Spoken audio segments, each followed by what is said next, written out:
Welcome back to the Deep Dig A Sports Pod. I'm your host, D. Be sure to hit that like button. Be sure to subscribe. Drop some comments below. Let me know your thoughts. All right, now let's move over to the Red River Rivalry game. Texas taking on Oklahoma.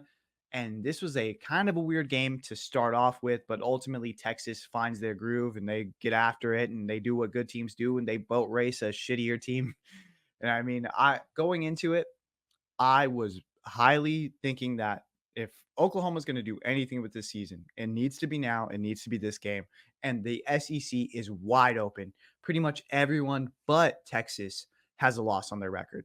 If you could be the team to knock them down a peg, that puts you right in the driver's spot and you control your destiny moving forward. And I was thinking, holy shit, it's happening because Quinn Ewers did not find his footing in this game until about a quarter and a half deep. He comes out. They end up saying Sarkeesian's like, "Yo, we want the ball," and it's like, "Oh, okay. What is Texas gonna do? How is Texas gonna really hold up? Or are they gonna make a statement here?" The statement was they were just trying to get Quinn Ewers a little bit out of that rusty spot that he was in.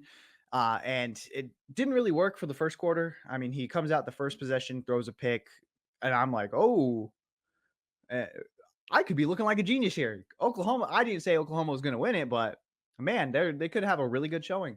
And ultimately, like offensively, Oklahoma, what are you doing? Why is Hawkins can't throw the ball? Why is Hawkins starting for you?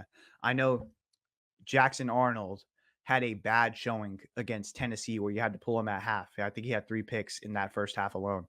But you cannot keep rolling out Hawkins. At some point, it's just going to get tired and it's going to get old. I know that he's mobile. I know that he could run, but there's a reason that you recruited this 5-star and why he was a mega recruit to begin with. I guarantee you, if Jackson Arnold moves on to another team, Jackson Arnold will be a viable starting quarterback. But I just don't know what Oklahoma's identity is going to be. And I don't think Oklahoma knows what their identity is offensively. It's kind of bullshit. And so to keep in Hawkins in that spot when you needed a guy to get scores and move the ball, it just didn't make sense. And Texas ended up figuring that out. And they're like, okay, we can play our game. We can do whatever we can want to do on the offensive side of the ball. And we know that defensively, we're going to be staunch because these guys can't throw.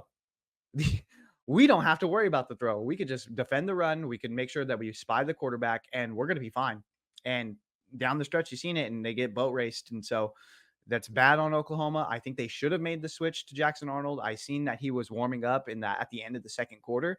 I just would have pulled the trigger. And I think what ultimately did it was what at the end of the half when the sideline reporter was coming off and asked, "Hey, in the next half, are you going to start Jackson Arnold?" And it was almost like the coach was like, like, why are you asking me that? Like, it was almost like he was offended that they were saying make the switch. So I think he got a little bit headstrong and said no and kept rolling with Hawkins the whole time.